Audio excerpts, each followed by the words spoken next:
There's been a lot of talk in the news lately about socialism. The president mentioned it in his State of the Union address. It was the main theme at CPAC, what socialism really is and how it affects everyday people. Okay? My wife is from Venezuela, Maracaibo, and she has family down there. You may have heard in the news right now that there is no electricity. Okay, could you imagine? In the heat, there's no electricity, and they're in the dark. They can't charge their cell phones, there's no Wi-Fi, and all of that. It came on briefly, and then it went off again.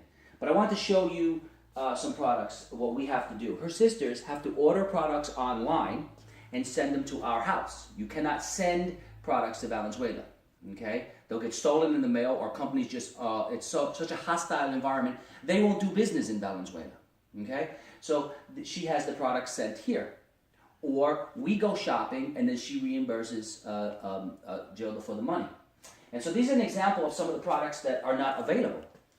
Either they're not available, or they're too expensive for the average person to afford. We have shoes for the boys. We have deodorants. These are non-existent.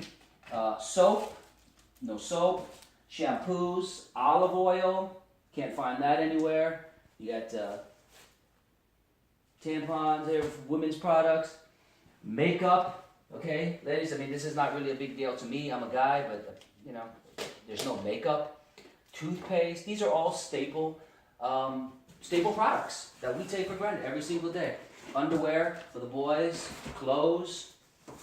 These products simply don't exist. Medicine is not available. Vitamins. All of these we're going to ship down there and hope they get through. School supplies for the boys. Crayons, Crayola.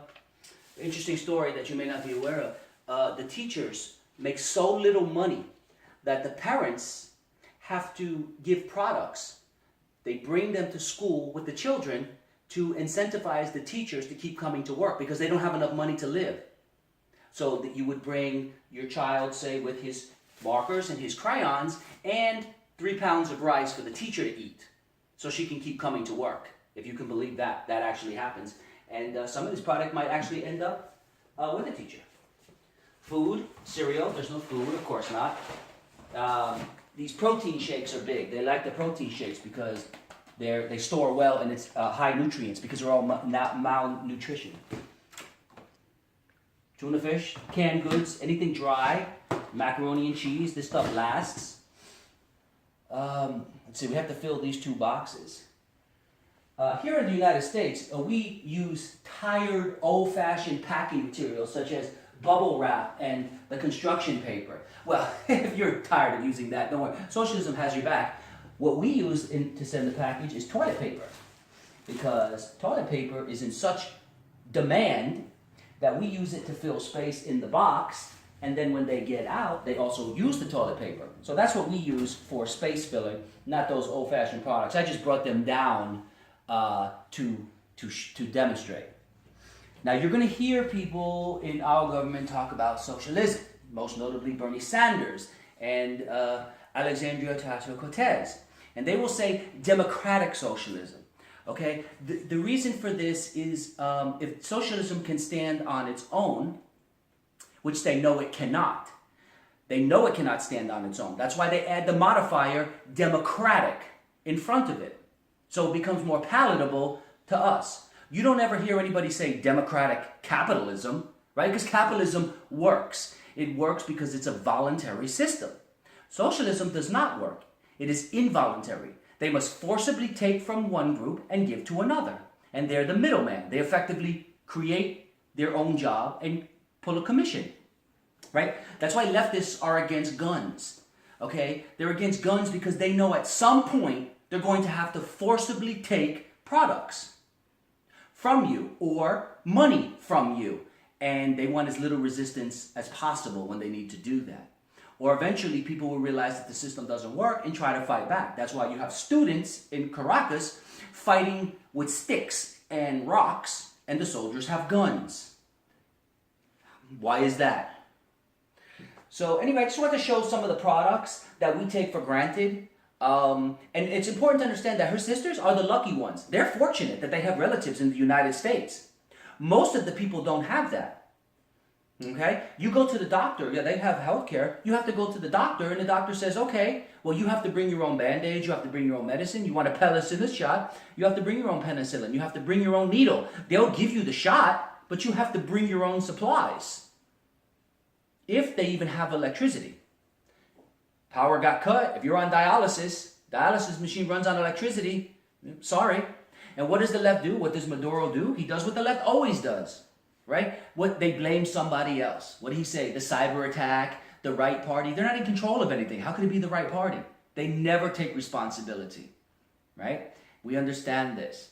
The electricity cut out. He blames the cyber attack. No, the reason why it doesn't work, the reason why the electricity went out was because half of the workers, they're skilled workers, the electrical engineers, the computer engineers, the network engineers, they're gone. They left the country for various reasons because they can't survive.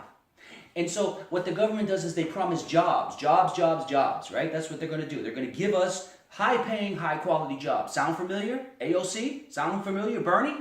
Right? So but what that does is that disincentivizes people to go to college. Why am I going to go to college and get a degree in computer science or electrical engineering to run a grid when you're going to just pick 3 or 4 guys from the farm and you're going to pay them the same amount of money that I make? There's really no reason for me to go to school to do that. So what happens is the people stop going to the school because they're not going to make what they're worth.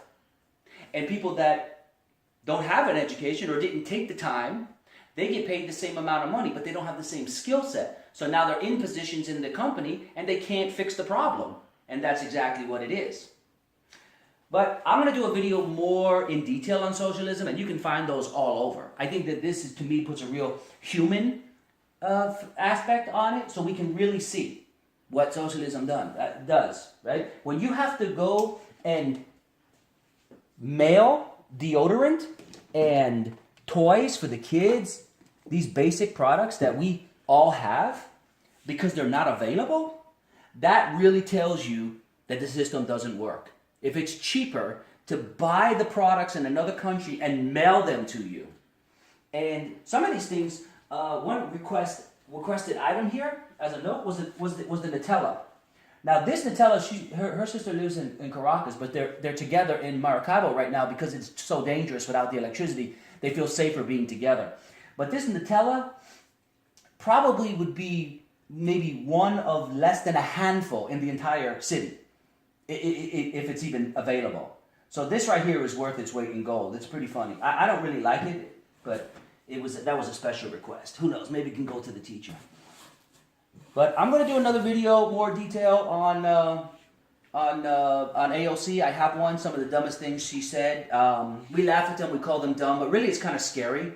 But this is what it inevitably ends up, the road we go down. So I don't know where the Democrats are going. They're all going very, very far, hard left.